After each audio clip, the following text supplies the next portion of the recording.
1 month later, tag-ulan na naman. Ang pinakaayaw kong panahon, parang ang lungkot kasi tuwing umuulan. Ang tahimik ng paligid at ang kulimlim. Nakakatamad pumasok pero kailangan. Kaya naman nagmadali na ako dahil anong oras na din.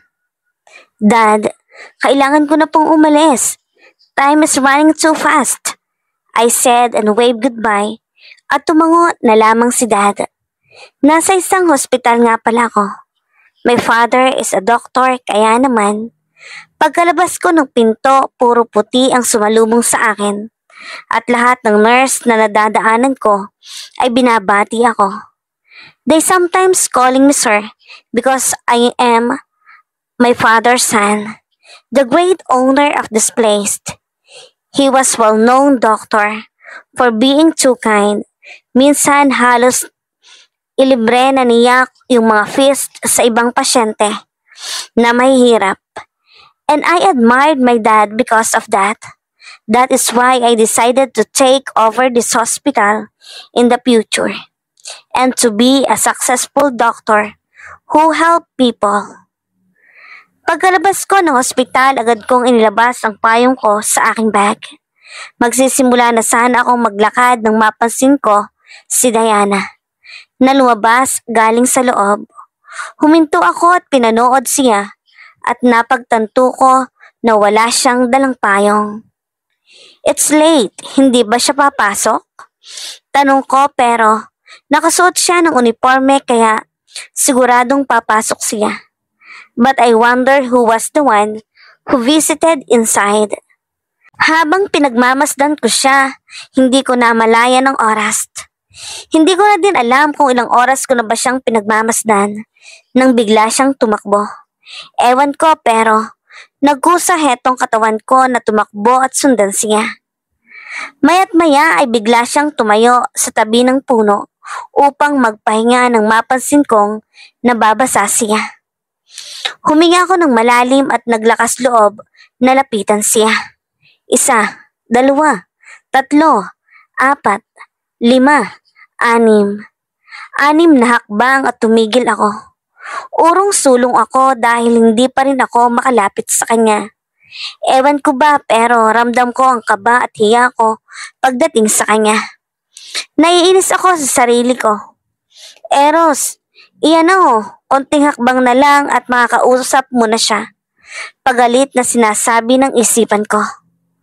At dahil anong oras na, heto na, inipon ko lahat ng lakas ng loob na natitira sa pagkatao ko at nilapitan siya. Ang bilis ng tibok ng puso ko habang unti-unti ako naglalakad papalapit sa kanya. Nasa harapan ko na siya ay iniangat ko ang payong na hawak ko sa may tapat ng ulo niya, sabay tingin sa ibang direksyon upang alisin ang kaba na nararamdaman ko ngayon. Eros, rinig kong sinabi niya at nagulat ako dahil alam niya ang pangalan ko. Kaya agad akong napatingin sa kanya and damn, my heart is fluttering. Napakalapit niya sa akin pero hindi dapat ako magpahalata kaya naman ngumiti ako sa kanya. Going to school?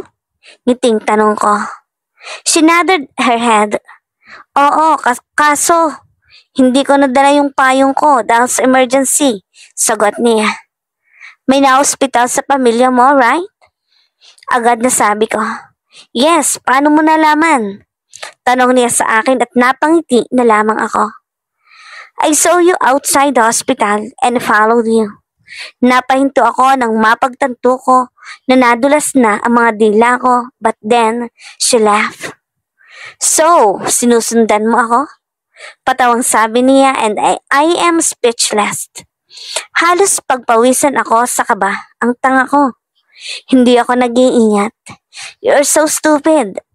Eros, I wanted to shout pero hindi ko magawa of course. This is so embarrassing. Awkwardness na humarang sa akin. Pero para tanggalin iyon, ngumiti muli ako sa kanya. It's not really my intention na sundan ka.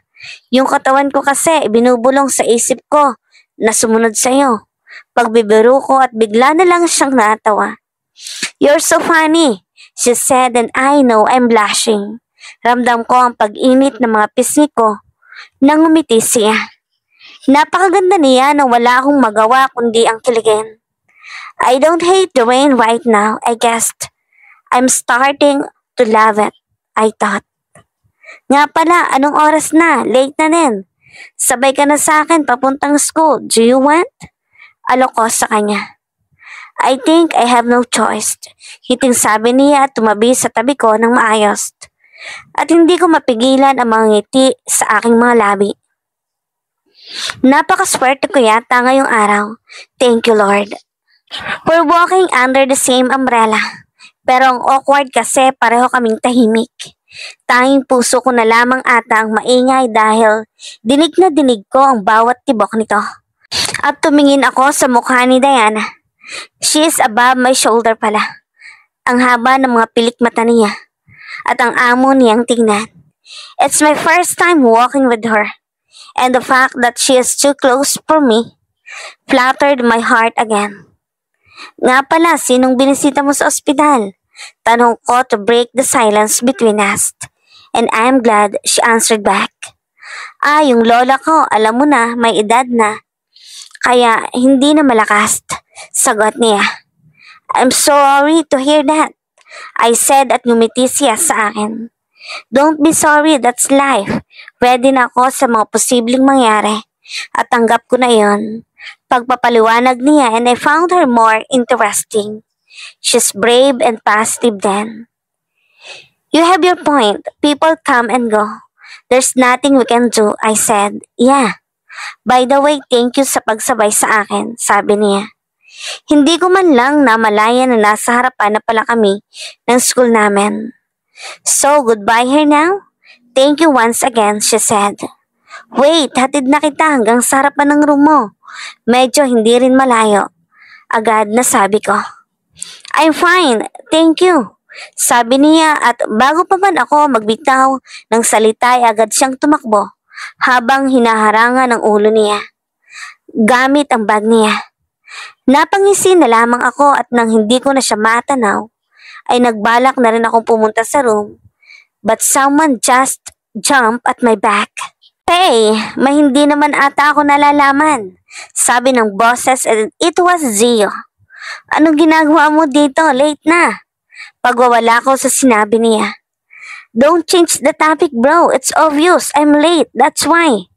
Pero ang tanong ko kung ano ang nakita ko. Kinikilig na sabi nito at ngumiti na naman na parang baliw ang kaibigan kong to. "Haha, I laugh. Wala ka na doon. Tara na." Sigaw ko sabay takbo papalayo sa kanya upang makaiwas sa mga tanong niya. And I can hear him shouting, telling me that I am unfair. At heto na naman ako, natatawa na lamang sa mga pangyayari.